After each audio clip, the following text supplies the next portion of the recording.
Hello and welcome on 360 Sport on Trust TV. Well, it's time to talk sport again. I am Adeni Ajishafe.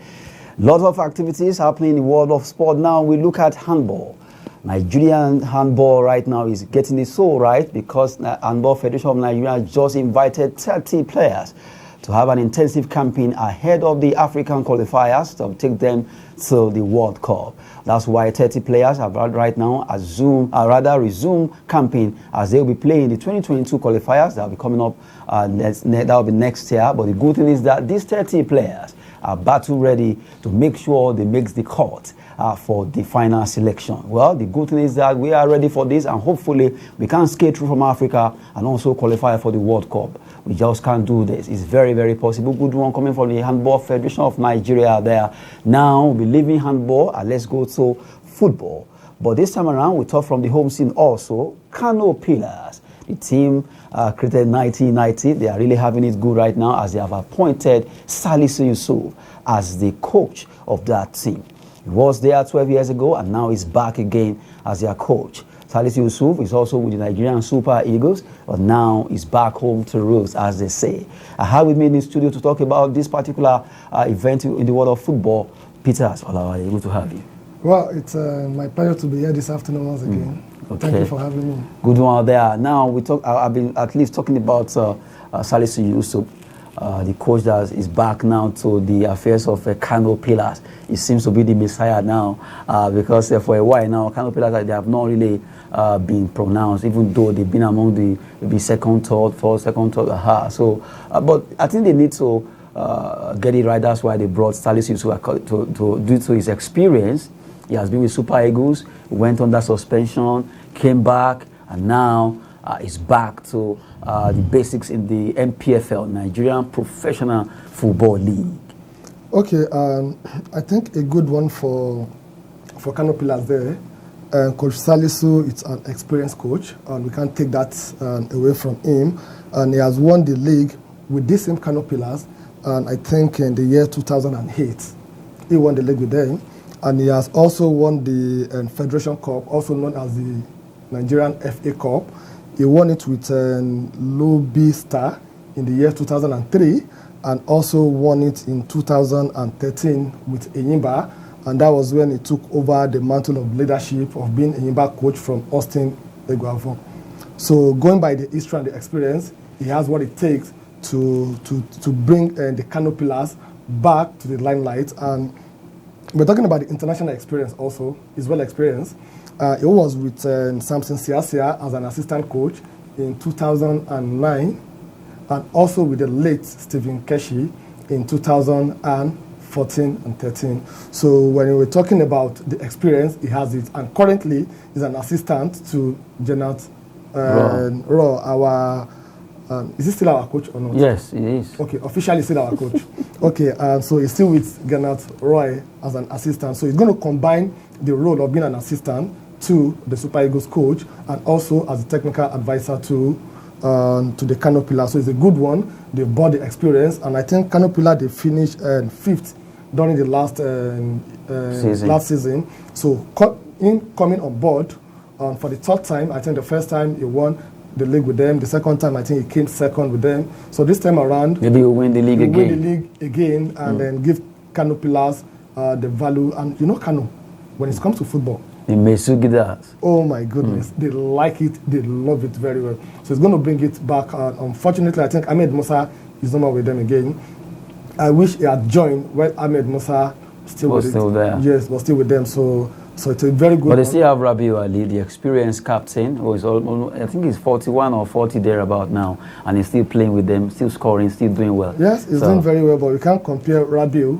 I know what I'm saying is that at least they have another experienced player who can at least, despite his age, is still there showing the younger footballers in Kano Pillars the business of doing sports. So if we cannot have Ahmed Musa now, at least he can have Rabiu Ali. Now, looking at Kano Pillars, you just have to give us to that team. They've been very pronounced when it comes to football in Nigeria. You just have to, in fact, if you think NPFL, you think Kano Pillars. Sure. It's because they are part of the teams that make statements. Even since the year of incorporation, 1990, up to date, Kano Pillars in the north you can say they are the number one team because of the fact that they have a lot of fans and support.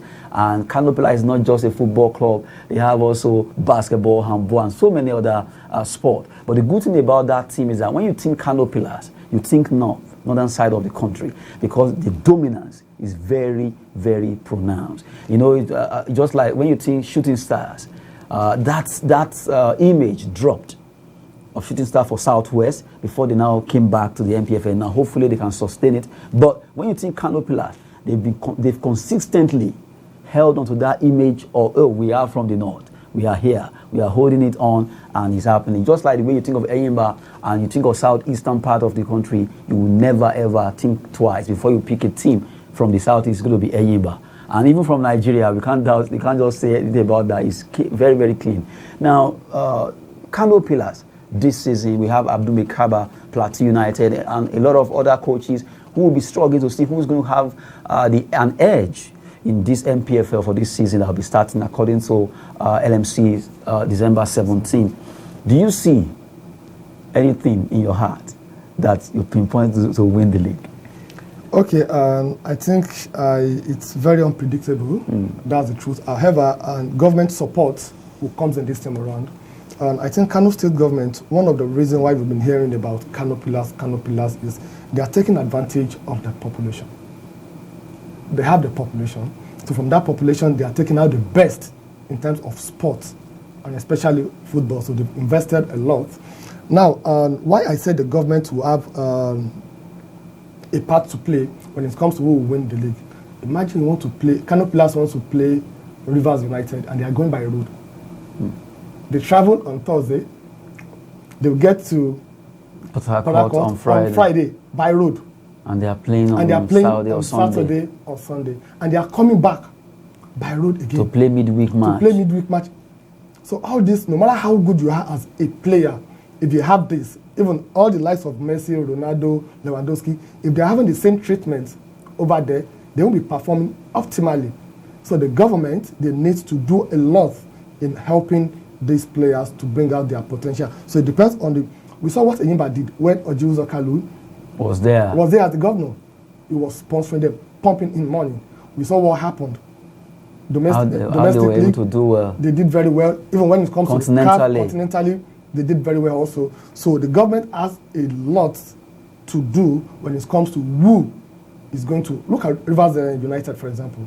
Rivers State government really, really, really did a lot in supporting the team. So I think the government they have a lot to do to support their team in who will win the league. And you know, we have this mentality in Nigeria: any home game is as good as I've won the match. Of course, Nigeria, I must win. I must win, or else the referee will not leave. That mentality also, we need to take it away from our football judgment.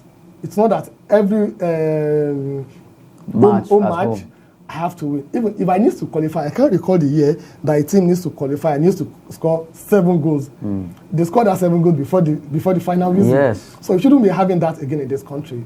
So I think if we can take care of all those, I think it will be interesting. But sincerely, I can't pinpoint this is who will really going to win the league. But it will be an interesting one to watch. NPFL this season is going to be interesting because of the fact that lots of teams, you have new teams joining them, like our Shooting Stars, they will be playing. Will Shooting Star come back to the glorious days in those 80s? Let's wait and see. It's happening live 2021, 2022. League season will be starting soon, and hopefully we'll be reporting that for you, giving you much more concerning Nigerian Professional Football League. From the NPFL now, let's go straight to Europe. Let's talk about the EPL, English Premier League matches for today. It will be happening live. Tottenham Hotspur will be playing those matches now. Tottenham against Brentford. A big one over there in London. And you have Manchester United against Arsenal. Let's take it one by one. The match between Tottenham Hotspur against Brentford will be another match where Antonio Conte will be in charge. You see him winning this game against Brentford? It's going to be a tough game for him to win. Okay, because if you look at the Brentford, I think they gave their baptism to Arsenal in their first match, 2-0. And when Arsenal lost that match, you were like, oh, who's Brentford? What have they done? But when they played against Everton, they won. Chelsea, they sweated it out before they won the match. Liverpool, 3-3. So it was a classic match. So when they are playing the top team, they have this stubborn spirit that we are here to make a mark. So it's not going to be very easy for Tottenham. And Tottenham have not been doing very, very well. And even with Conte in charge, you still have a lot to do. And in terms of giving it to them. So, and it's not going to be, to me, I'm going to say it will be a draw. You are seeing Tottenham Brentford draw. A barren draw or 1-1 or 2-2. Okay, there'll be a goal, because the Brentford also, when it comes to goal scoring, they are very, very good. So I see probably a 1-1 or 2-2. And the Tottenham talisman, Harry Kane, I don't know what happened, probably because they didn't allow him to go to Manchester City. So psychologically, it's not happy. It's not really happy. I think he has scored only 1 goal this season.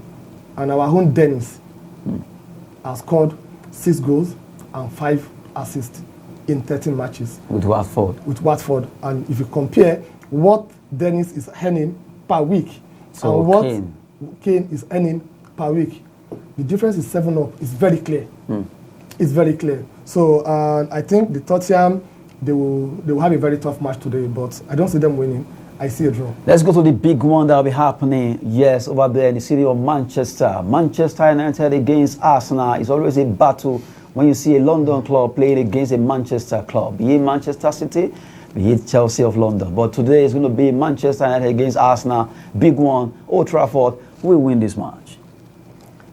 Okay, going by the history, and I'll give it to Arsenal. Okay, but looking at the current form and determination of the Manchester United, probably they may get a draw from this match. Okay, why do I say so?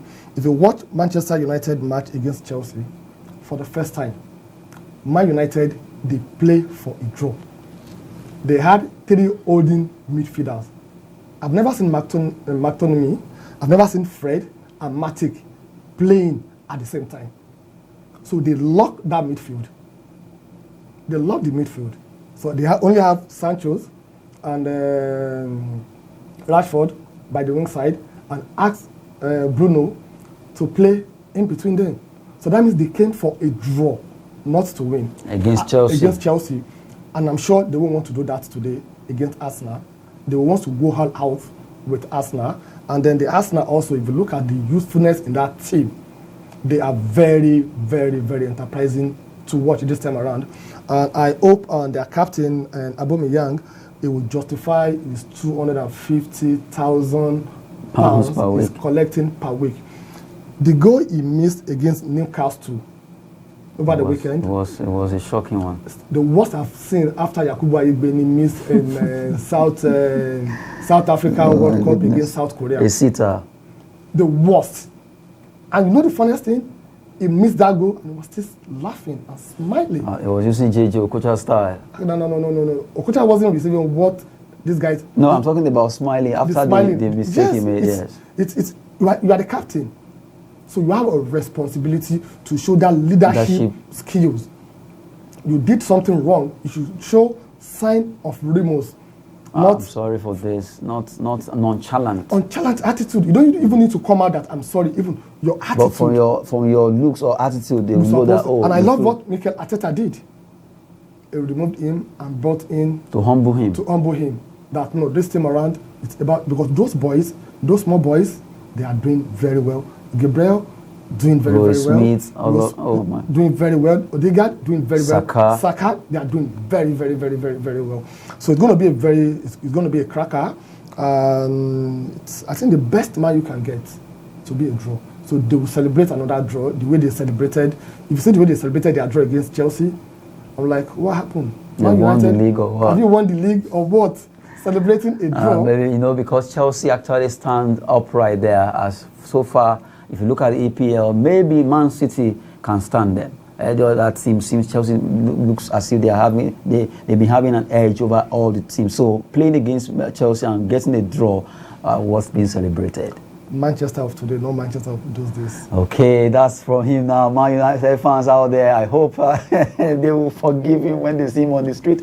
Now, talking about football, we've been taking the English Premier League matches that will be coming up today. Man United against Arsenal, Tottenham also against Brentford. Now let's quickly take some results from the Copa del Rey before we take on to the for this hour. Now Copa del Rey results quickly as we have it there. San Fernando City, they lost against Cultura Leonesa by 2-3, while Independiente Alicante, what they name like Argentine teams, they play against Real Betis 4-0. It was a good one from Real Betis as they walloped them 4-0 there.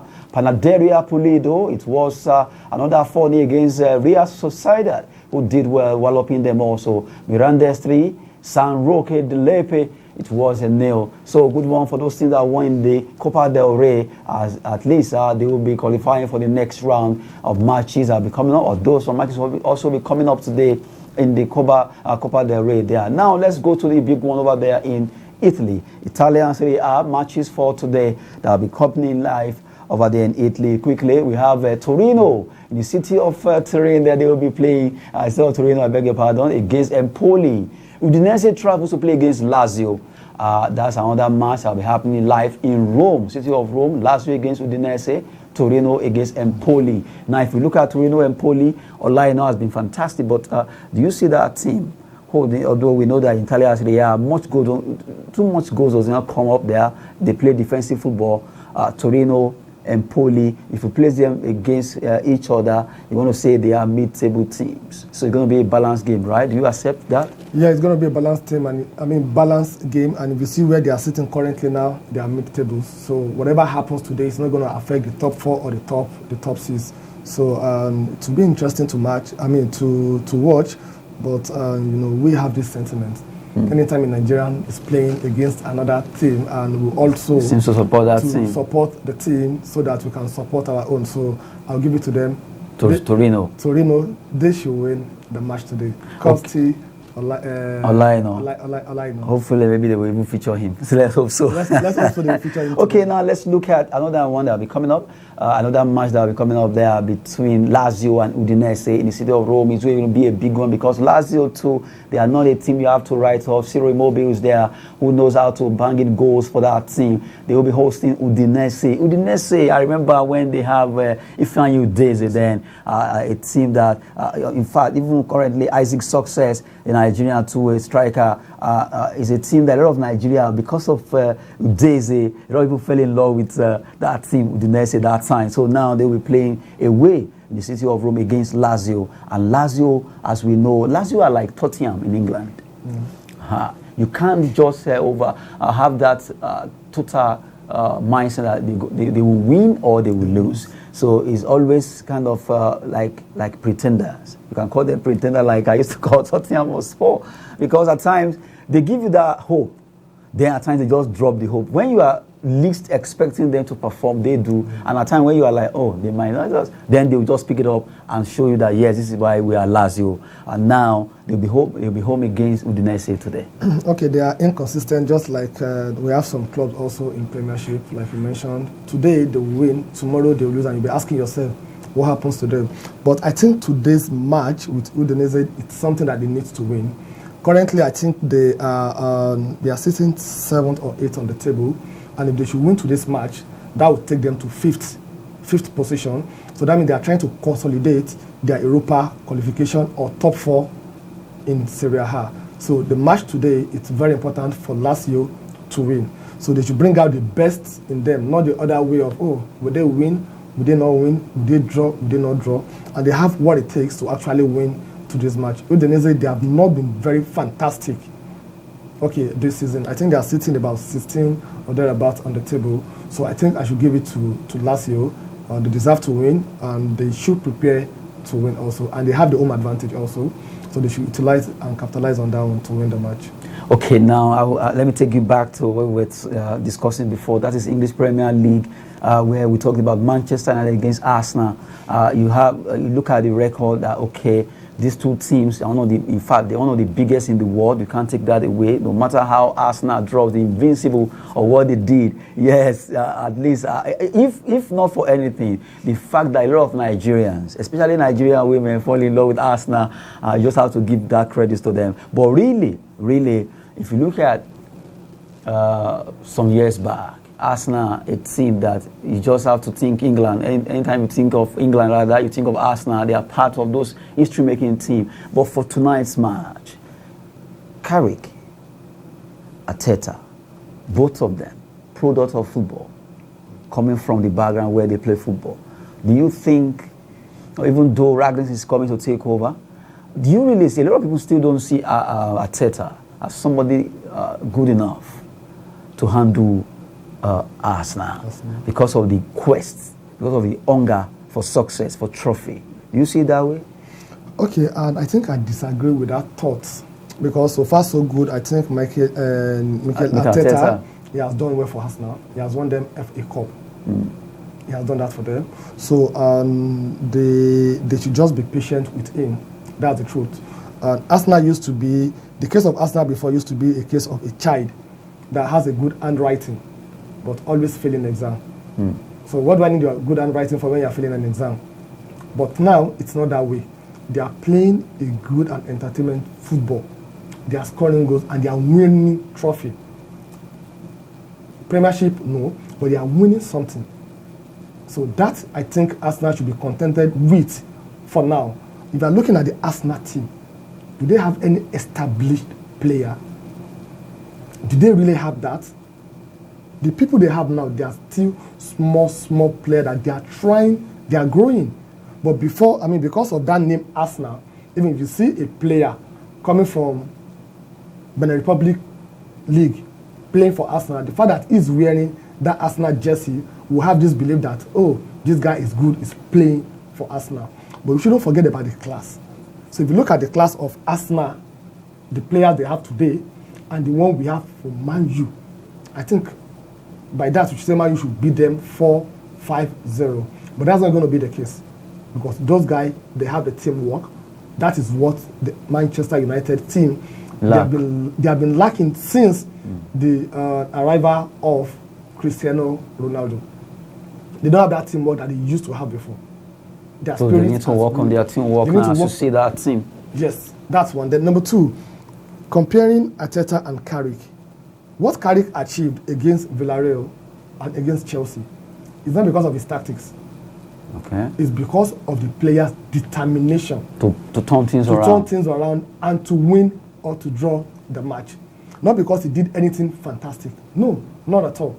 So, but if you're talking about Arteta did something during this season, and their goalkeeper, their former goalkeeper, it was just considering goal like a basket. And he took that decision to bench him and use Ramsdale. And since then, Ramsdale has actually kept that position to himself. And Ramsdale came from a relegated team. So that is what you need about a coach.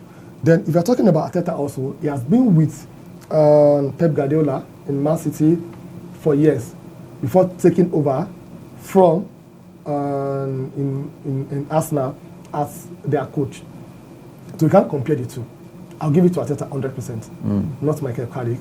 Not that he cannot grow, he can grow, but for now, what has Carrick won as a coach? He just moved in. Just 2 matches.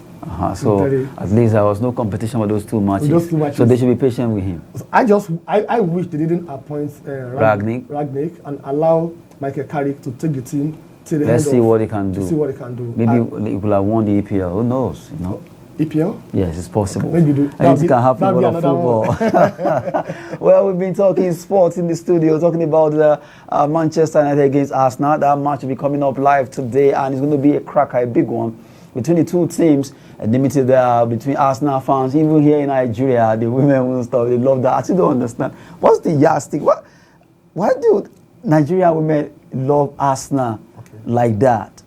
In Nigeria, if you want to quantify the amount of fans that Arsenal is having compared to Man U, yes, I know a lot of Man U fans are women, but Arsenal, even when they were really down, you see a lot of Arsenal fans, women. What's the secret? Why is it like that? Okay, when you have a team like Henry Thierry, Fabregas, and then what's the name of this other guy? When you look at them, look at them as an individual. Probably you know the reason why Nigerian women are falling in love. Okay, you're talking about their beauty or what? You said it, I didn't say that. But if you look at them, they're like, wow. I've asked a lot of people the same question. Okay, because the players were looking handsome. I expected them to say, oh, it's because of Kano. No, it's because of Henry Thierry. I said, why Henry Thierry? He said, a fine boy. See the man now. Are you serious? That's one of the it means, because of Ronaldo's beauty too, his handsomeness, maybe that's why some people love Manchester United? I think Man United, they have... Because I've seen some... They have the fan base, but we can't rule that out also. I've seen so many, they will say, no, I like Ronaldo because he's fine. Messi here is a good footballer, but I like Ronaldo more. Okay, those people, they are not Manchester United fans. They are Ronaldo fans. Anywhere Ronaldo goes, they follow. When he was in Madrid, they follow him. When he went to Juve, they follow him. Back to Manchester United, they follow him. If you come to Enyimba, they will also follow him. They'll still follow him. So they are for the player, they are not really for the club. So those people, they are for the players, they are not for the club. Thank you very much on the show, Peter Asolawale. It's a pleasure to be here, Adeni. Good one. Now we've been talking about all these activities. Well, we wait to see all the results in our subsequent edition. Good to have you on the show. I am Adeni Ajishafe. Thanks for watching.